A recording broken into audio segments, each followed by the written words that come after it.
নমস্কার বন্ধুরা, আমরা এখন হলদিয়া চলে এসেছি ঘুরতে। আপনারা দেখতে পাচ্ছেন নয় স্টুডিওতে এই মুহূর্তে চারিদিকে শুধু গাড়ি আর গাড়ি। আমরা এখন এই নদীর ধারে উঠেছি এই মুহূর্তে।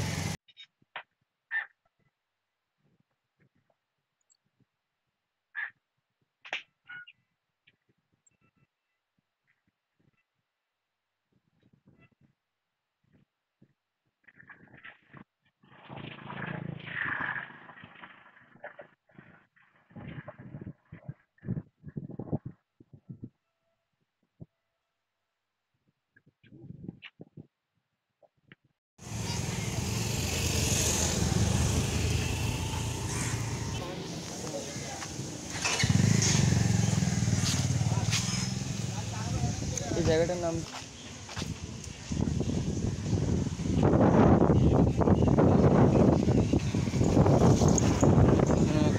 মন্দির আছে, মনে আছে।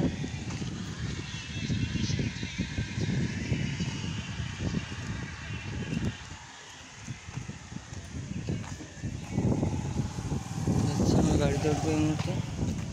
এই রাস্তা দিয়ে আমরা টাউনশিপে দিয়ে যাচ্ছি এখন। গাড়িতে ওঠায় গাড়ি ধরার জন্য হেঁটে চলেছি টাউনশিপের দিকে গাড়ি ধরবো বলে।